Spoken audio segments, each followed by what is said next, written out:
Hi అండి. తెలుగు కథల ప్రపంచంకు స్వాగతం. ఇవాళ ఈనాడు ఆదివారం పుస్తకంలోని శ్రీ సుధామయ్య గారు రచించిన ది బ్లాస్ట్ అనే కథను వినేద్దామండి. Flash flash flash. Breaking news. ఒక్కసారిగా ఉలిక్కిపడ్డ కేంద్ర రాష్ట్ర ప్రభుత్వాలు. పోలీస్ శాఖకు సవాల్. దేశంలో పెను సంచలనం. మీడియాకు చేతి నిండా పని. ఒకేసారి ఒకే రోజున వేర్వేరు రాష్ట్రాలలో 12 మంది అమ్మాయిలు కిడ్నాప్ అయ్యారు. వీరందరూ కూడా ఆయా రాష్ట్రాలలో అందాల రాణులుగా ఎంపికైన వారే. ఒకే కోవకు చెందినవారు ఒకే రోజు కిడ్నాప్ కావటం ఆందోళనకు దారితీస్తోంది. ఆయా రాష్ట్రాల పోలీస్ స్టేషన్లలో ఒకే రోజు కిడ్నాప్ కేసులు నమోదైన ఆధారంగా ఈ కిడ్నాప్ల వెనుక పెద్ద క్రైమ్ నెట్వర్క్ ఉన్నట్లు భావిస్తున్నారు. Electronic media, print media, social media ఎక్కడ చూసినా ఇవే వార్తలు. సరిగ్గా అదే సమయంలో తమిళనాడు రాష్ట్రానికి ముఖద్వారంగా పేరొందిన ప్రాంతం చూటికోరిన్ ఓడరేవు. తీరంలో ఆగి ఉన్న 2-3 నౌకలను అధికారులు తనిఖీ చేస్తున్నారు. ఒక పక్కగా సెల్వానా వాణిజ్య నౌక ఆగి ఉంది. ఆ నౌక కెప్టెన్ అయిన సిరాజ్ ఆందోళనగా అటూ ఇటూ తిరుగుతున్నాడు. నౌకలోకి ప్రవేశించిన పర్మిట్ అధికారులు అక్కడున్న వస్తువులను పరిశీలించసాగారు. ఇలా పర్మిట్ అధికారులు నౌక తనిఖీకి రావటం కొత్త కాకపోయినా కొత్త రూల్స్ ప్రకారం నౌకను క్షుణ్ణంగా తనిఖీ చేయడం సిరాజ్కు ఆందోళన కలిగిస్తోంది. కానీ ఆ ఆందోళనను కప్పిపుచ్చుకునే ప్రయత్నాలు చేస్తున్నారు. ఉలికిపాటును దాచుకుంటూనే ఎవరికోసమో ఎదురు చూస్తున్నట్లు ఉంది అతడి వాలకం. నౌకలో ఒక పక్క ముడి ఇనుము బొగ్గుతో పాటు కంబళ్ళు, ఉన్ని వస్త్రాలు, తోలు వస్త్రాలు పేర్చి ఉన్నాయి. వాటన్నిటినీ పరిశీలిస్తూ నౌక మొత్తం కలియ చూసిన అధికారులు ఒకచోట ఆగిపోయారు. అక్కడ ఒక గది పరిమాణంలో ఏవో వస్తువులు పేర్చి ఉన్నాయి. వాటి దగ్గరగా వెళ్తున్న అధికారులను ఆపడానికి ఏం చేయాలా అని సిరాజ్ ఆలోచించసాగాడు. పర్మిట్ అధికారులు ఇంతలో ఆ వస్తువులను బయటకు తీశారు. అవి వస్త్రాల సంచులు. వాటి మధ్య డిటెక్టర్ను పెట్టబోతుండగా ఆగండి అని వినిపించింది. అందరూ ఆ వైపుగా తిరిగి చూశారు. అక్కడ ఒక పర్మిట్ డైరెక్టర్ ఉన్నాడు. అతడిని చూసిన పర్మిట్ అధికారులు సెల్యూట్ చేస్తూ డిటెక్టర్ అతడికి అందించారు. అతడు ఆ డిటెక్టర్ను అందుకొని అక్కడా ఇక్కడా పరిశీలించాడు. తర్వాత పెద్ద పరిమాణంలో వస్త్రాల సంచులను పేర్చిన చోటకి వెళ్ళాడు. ఆ సంచుల మధ్య డిటెక్టర్ని ఉంచి లాఘవంగా డిటెక్టర్లో ఉన్న సౌండ్ బీపర్ను పనిచేయకుండా చేశాడు. తర్వాత చెక్ చేసినట్లు నటిస్తూ డిటెక్టర్ను బయటకు తీశాడు. యథాప్రకారం డిటెక్టర్ బీపర్ను ఆన్ చేసి అక్కడున్న వారికి ఇచ్చేశాడు. అధికారులు నౌక నుండి వెళ్ళిపోయారు. జరిగినది చూసిన సిరాజ్ నిశ్చింతగా ఊపిరి పీల్చుకున్నాడు. కదలకుండా అక్కడే ఉన్న ఒక కలాసీకి సైగ చేస్తూ పక్కకు కదిలాడు. చూటికోరన్ తీరం నుండి మెల్లగా ముందుకు కదిలింది సెల్వానా నౌక. క్రమంగా వేగం పుంజుకొని ముందుకు సాగింది. కలాసీ వేషంలో ఉన్న ఆ వ్యక్తి సిరాజ్ వద్దకు వచ్చాడు.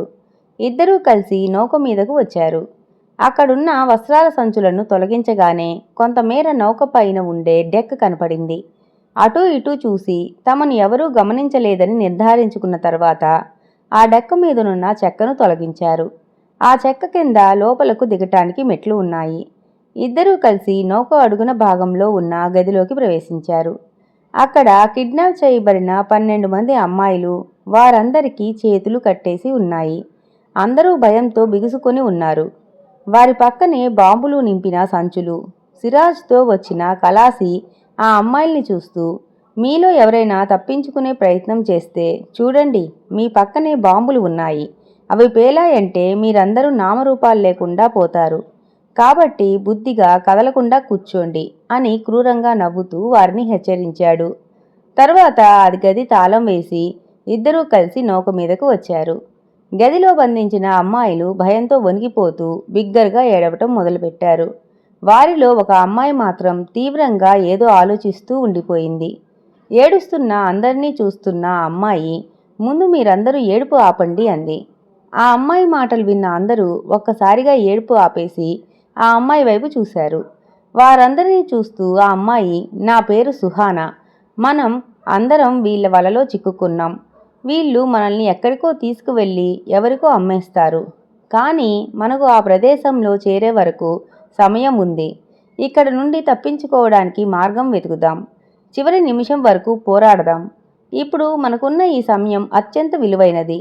ఈ సమయాన్ని మనల్ని రక్షించుకోవడానికి ఉపయోగిద్దాం, ఏడవడానికి కాదు అని చెప్తూ మిగిలిన వారిలో ధైర్యాన్ని నింపింది.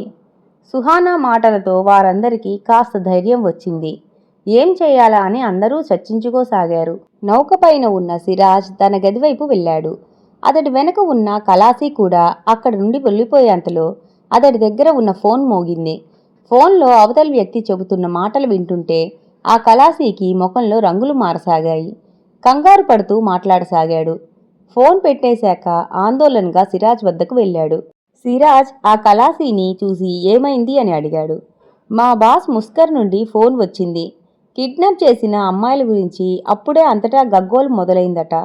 ఈ కేసును ఛేదించే పని కూడా మొదలైందట అని చెప్పాడు ఆ కలాసీ కంగారు పడుతూ. సిరాజ్కు వెన్నులో వణుకు మొదలైంది. తాను డబ్బు మీద దురాశతో ముస్కర్ మూటాతో చేతులు కలిపాడు. ముస్కర్ సామాన్యుడు కాదు, పేరు మోసిన మాఫియా డాన్. అమ్మాయిలను పిల్లలను కిడ్నాప్ చేసి విదేశాలకు అమ్మడంలో అతడిది అందవేసిన చేయి. ఒక్క కేసులో కూడా తొరగకుండా తాను అనుకున్నది చేయడం అతడి ప్రత్యేకత. ఏదైనా తేడా వచ్చిందంటే తమ తప్పు ఉన్నా లేకపోయినా ప్రాణాల మీద ఆశ వదులుకోవాల్సిందే. సిరాజ్ భయంతో పట్టిన చెమటలు తుడుచుకున్నాడు. ఆ కలాసి మనం ఇప్పుడు ఎక్కడ దాకా వచ్చాం, తర్వాత రాబోయే తీరం ఏది అని అడిగాడు సిరాజ్ను. దాదాపు 40 కిలోమీటర్లు ప్రయాణించాం. ఇంకో 10 కిలోమీటర్లు ప్రయాణిస్తే కులశేఖర్ పట్టణం వస్తుంది అని చెప్పాడు సిరాజ్. కులశేఖర్ పట్టణం చేరుకునే ముందు తీరంలో నిర్మానుష్య ప్రదేశంలో నౌకను లంగరు వేసి ఉంచు. ప్రయాణికులకు ఏమాత్రం అనుమానం రాకుండా ప్రవర్తించు. అదే సమయంలో నేను ఆ అమ్మాయిలను మరో పడవలోకి ఎక్కిస్తాను. ఇదంతా నీకు నాకు తప్ప మరెవరికీ తెలియకూడదు, జాగ్రత్త అని చెప్పి అక్కడి నుండి వెళ్ళిపోయాడు ఆ కలాసి. సుహానా మాట్లాడుతుంటే ధైర్యంగా అనిపించింది మిగిలిన వారికి. బాగా ఆలోచించి ఏం చేయాలో వారికి వివరించింది సుహానా. అతి కష్టం మీద 2 అమ్మాయిలు తమ నోటితో సుహానా చేతులను కట్టేసిన తాడును విప్పదీశారు. సుహానా అందరి దగ్గరకు వెళ్ళి వారి చున్నీలు తీసుకుంది. ఆ చున్నీలను ఒకదానితో ఒకటి తన దగ్గరున్న సేఫ్టీ పిన్నులతో తగిలించసాగింది. అలా తగిలించిన ఆ చున్నీలు పొడవుగా తయారయ్యాయి. దానిని తన డ్రెస్కు అడ్డంగా వేసుకుని తర్వాత తన చేతులకు తాడు చుట్టుకుని ఎప్పటిలాగానే కూర్చుంది. కులశేఖర్ పట్టణ తీరం. సెల్వానా నౌక ఒకచోట లంగరు వేసి ఉంది. అమ్మాయిలను బంధించిన గది అడుగున భాగంలో ఉన్న అత్యవసర ద్వారం తెరుచుకుంది. ఆ ద్వారం నుండి కలాసి ఆదేశం ప్రకారం ఒక్కొక్క అమ్మాయి అక్కడున్న చిన్న పడవలోకి దిగుతోంది. ఆ పడవ నుండి అక్కడే ఒక్క పక్కగా ఆపి ఉన్న సబ్మెరైన్లోకి పంపిస్తున్నారు. 11 మంది అమ్మాయిలు ఆ సబ్మెరైన్లోకి వెళ్ళాక చివరి అమ్మాయిగా సుహానా అత్యవసర ద్వారం వద్దకు వచ్చింది.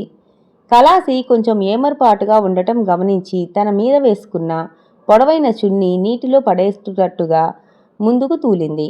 గాలివాటుకు ఆ చున్నీలు నీటిలో పడిపోయాయి. అది చూసిన సుహానా అమ్మయ్యా అనుకొని కలాసీతో పాటు సబ్మెరైన్లోకి ప్రవేశించింది. కలాసి లోపలికి వెళ్ళాడు. సబ్మెరైన్ నడుపుతున్న వ్యక్తి వద్దకు వెళ్ళి తొందరగా కదలమని ఆదేశించాడు. ఆ ఆదేశం వినగానే సబ్మెరైన్ నడుపుతున్న వ్యక్తి ఒక్కసారిగా వెనుకకు తిరిగి కలాసీని చూశాడు. ఆ వ్యక్తిని చూసిన కలాసి ఒక్కసారిగా ఉలిక్కిపడ్డాడు. ఆ వ్యక్తి మాఫియా డాన్ ముస్కర్. ఐఎన్ఎస్ విహార సముద్ర జలాల్లో విధులు నిర్వర్తించడానికి సిద్ధంగా ఉంది. విజయ్ చౌహాన్ కెప్టెన్. 100 మంది నావికులతో పాటు ఆయుధాగారంలో దాదాపు 60 తేలిక రకమైన టార్పెండోలు ఉన్నాయి.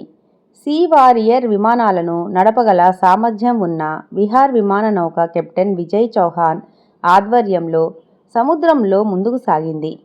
సముద్ర జలాలలో నీటిని చీల్చుకుంటూ ముందుకు సాగుతున్న విహార్ నుండి సముద్ర ప్రాంతాన్ని నిశితంగా పరికిస్తున్నాడు విజయ్ చౌహాన్. కొద్దిసేపటి తర్వాత సముద్రంలో సుదూరంగా తదేకంగా చూస్తున్న విజయ్కు ఏదో వస్తువు కొట్టుకు వస్తున్నట్లు కనిపించింది. తన వద్ద ఉన్న శక్తివంతమైన బైనాక్యులర్స్తో చూడగా ఆ కనిపిస్తున్నది ఎవరివో దుస్తులని అర్థమైంది విజయ్కు. వెంటనే విహార్ నౌకను అటువైపుగా మళ్లించమని ఆదేశించాడు. ఆ ప్రాంతంలో ఎవరైనా నీళ్లలో దూకారేమో అన్న అనుమానం కలిగింది విజయ్ చౌహాన్కు. క్షణాలలో అక్కడికి చేరుకున్న విహార్ నౌక నుండి మరింత పరిశీలనగా గమనించాడు విజయ్. అవి దుస్తులు కాదని చున్నీలని గమనించాడు. వాటిని డెక్ మీదకు తప్పించాడు. అవి ఒకదానికొకటి జతపరిచి ఉన్నాయి. అది చూసిన విజయ్ చౌహాన్కు ఎక్కడో అనుమానం మొదలయ్యి బలపడసాగింది. అమ్మాయిల చున్నీలు ఒకటి కాదు, మొత్తం 12.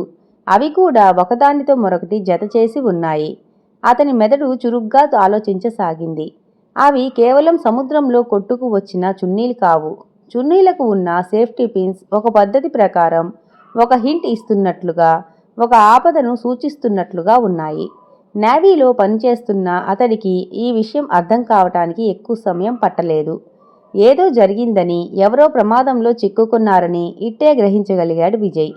నావిగేషనల్ సిస్టమ్ రూమ్లో ఒక కంప్యూటర్లో డిస్ప్లే అవుతున్న న్యూస్ను కనురెప్ప వేయకుండా జాగ్రత్తగా గమనించసాగాడు విజయ్ చౌహాన్. ఒక న్యూస్ మీద అతడి కళ్ళు ఆగిపోయాయి. అది వివిధ రాష్ట్రాల నుండి కిడ్నాప్ అయిన 12 మంది అమ్మాయిల గురించి వస్తున్న వార్తలు. అవన్నీ జాగ్రత్తగా చూశాడు విజయ్. ఆ వార్తలకి, ఈ దొరికిన చున్నీలకి ఏదో బలమైన లింకు ఉన్నట్లు అనిపించింది. ఆలోచిస్తూ తిరిగి డెక్ మీదకు వచ్చాడు. సముద్రపు నీటిని యథాలాపంగా చూస్తున్న విజయ్ చౌహాన్కు దూరంగా తిమింగలం అంత ఉన్నది ఏదో నీటిలో బుడుంగున మునిగినట్లు అనిపించింది. క్షణంలో 1000వ వంతు సమయంలో, కేవలం లిప్తపాటు కాలంలో సముద్రంలో మునిగింది ఏమిటో విజయ్ చౌహాన్కు అర్థం కాలేదు. తిమింగలం కాదని బలంగా అనిపించింది. ఒక్క క్షణం అలా కళ్ళు మూసుకున్నాడు. నీటిలో మునిగేదాన్ని జాగ్రత్తగా స్ఫురణకు తెచ్చుకుంటున్నాడు. ఒక్కసారిగా మైండ్లో ఫ్లాష్ అయింది. అది ఫ్యాన్లో తిరుగుతున్న ప్రొపెల్లర్. సబ్మెరైన్లు మాత్రమే నీటిలో మునగగలవు. వాటికి మాత్రమే ప్రొపెల్లర్ ఉంటాయి.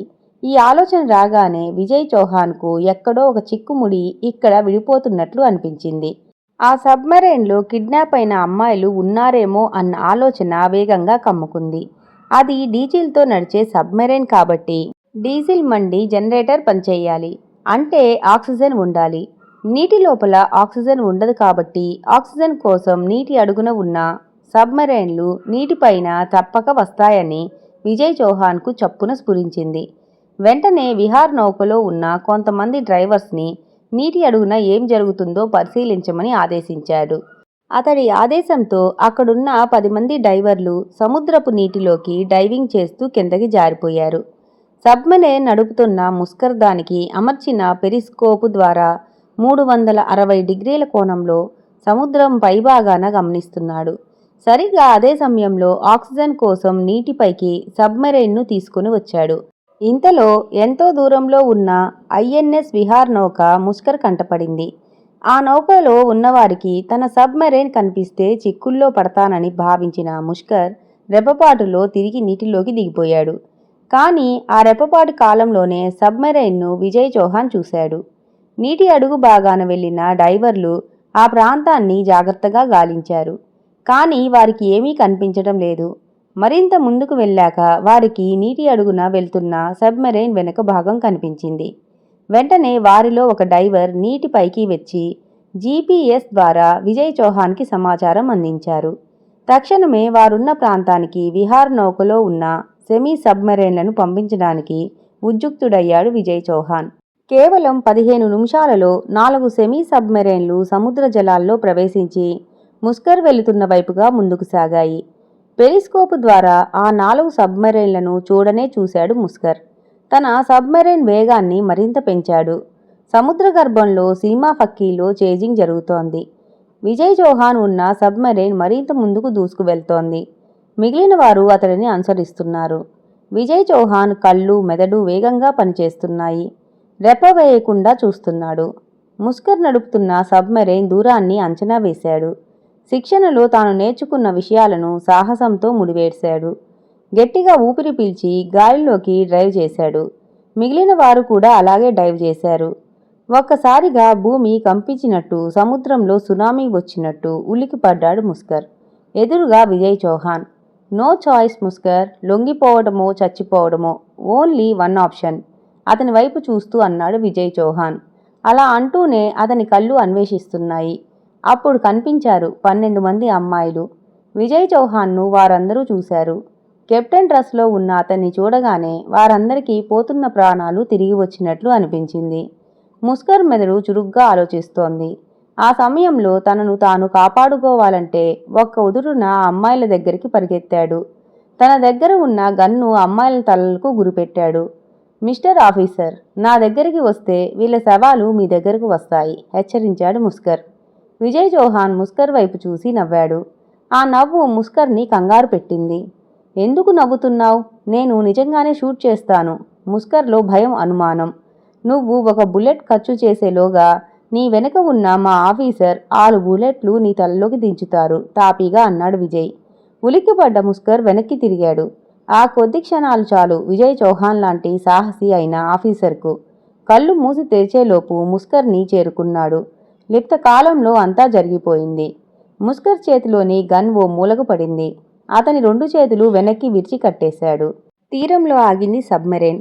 12 మంది అమ్మాయిలు విజయ్ చౌహాన్తో కలిసి బయటకు అడుగుపెట్టారు. అమ్మాయిల కళ్ళల్లో కృతజ్ఞతాభావం. అప్పటికే ఆ వార్త మీడియాకు చేరింది.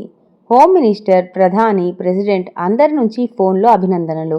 అక్కడున్న కోస్ట్ గార్డు అధికారులు సబ్మెరైన్లో ఉన్న బాంబులను బయటకు తీసుకొచ్చారు. విజయ్ చౌహాన్ అమ్మాయిల వైపు చూసి, మీరిక నిశ్చింతగా మీ ఇళ్లకు వెళ్ళొచ్చు. ఆ ఏర్పాట్లు జరుగుతున్నాయి. అందంతో పాటు సాహసం కూడా మీ సొంతం. ఆపదలో ఉన్నప్పుడే ఆలోచన రావాలి. ప్రమాదంలో ఉన్నప్పుడే సాహసం చేయాలి అభినందనపూర్వకంగా అన్నాడు. సాహసం చేసింది మీరు సార్. సాహసం అంటే ప్రాణాలకు తెగించి ఆపదలో ఉన్నవారిని రక్షించడమే అని మీరు నిరూపించారు అని అమ్మాయిలు చేతులు జోడించారు. అందులోని సుహానా అనే అమ్మాయి 2 అడుగులు ముందుకు వేసి, సార్, నాది ఒక చిన్న రిక్వెస్ట్ అంది. చెప్పమ్మా అన్నాడు మృదువుగా విజయ్ చౌహాన్. వీడిని అరెస్ట్ చేసి కోర్టులకు తిప్పి మమ్మల్ని సాక్షులుగా పిలిచి మీ సాహసాన్ని కూడా మరోసారి విచారించి ఇదంతా అవసరమా? వీడు మమ్మల్ని బంధించిన క్షణం నుంచి భయంతో చచ్చి బతికాం. ఇలాంటి వీడిని అని ఆగింది. విజయ్ చౌహాన్కు అర్థమైంది. చేతులు వెనక్కి విరిచి కట్టివేయబడిన ముస్కర్ వంక చూశాడు. ఆయుధాల వ్యాపారం, బాంబులను ఉగ్రవాదులను విక్రయించడం, మహిళల అక్రమ రవాణా. ముస్కర్ కట్లు విప్పాడు. తన రివాల్వర్ అతడి వైపు గురిపెట్టి సబ్మెరైన్లోకి ఎక్కించాడు ముస్కర్ను. బయటకు తీసుకువచ్చి బాంబులను మళ్లీ లోపలికి చేర్చారు. 1 నిమిషం తర్వాత అవి పేలేలా టైమర్ను సెట్ చేశారు. సబ్మెరైన్లో ముస్కర్, ఆయుధాలు, బాంబులు. అమ్మాయిలు ముందుకు పరిగెత్తారు విజయ్ చౌహాన్తో సహా. 9, 8, 7, 6, 5, 4, 3, 2, 1 పెద్ద విస్ఫోటనం.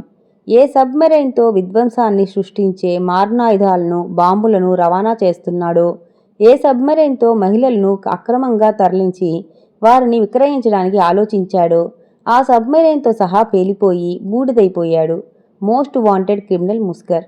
ముస్కర్ మాకు ఎదురు తిరిగి సబ్మెరైన్తో సహా పేలిపోయి చచ్చిపోయాడు. ఫోన్లో ఉన్నతాధికారులకు చెబుతున్నాడు విజయ్ చౌహాన్. విజయ్ చౌహాన్ ముందుకు వెళ్తుంటే అమ్మాయిలు సెల్యూట్ చేస్తున్నారు. సముద్రం ఉవ్వెత్తున ఎగిసిపడుతూ వారి సాహసానికి నిలువెత్తు కెరటమై అభినందనలు అందిస్తోంది. ఇంతటితో కథ సుఖాంతమండి. ఈ కథ కనుక మీకు నచ్చినట్లయితే లైక్ చేసి, షేర్ చేసి, కామెంట్ చేసి మన ఛానల్కి సపోర్ట్ చేసేయండి ఫ్రెండ్స్. ఇక ఉంటానండి. By by.